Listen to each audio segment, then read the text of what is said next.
আমি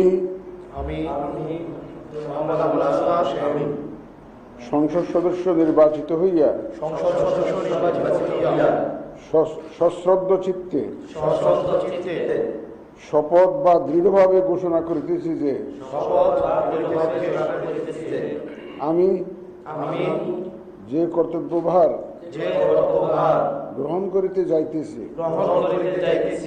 তাহা আইন অনুযায়ী ও বিশ্বস্ততার সহিত পালন করিব।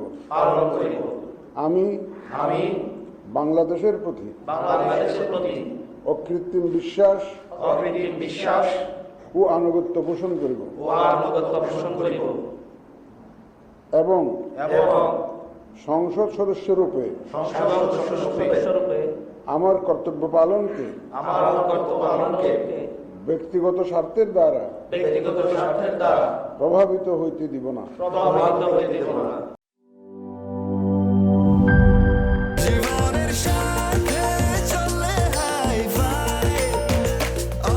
স্বাস্থ্যকর অল টাইম, সব সময় অল টাইম হেলদি লাইফ।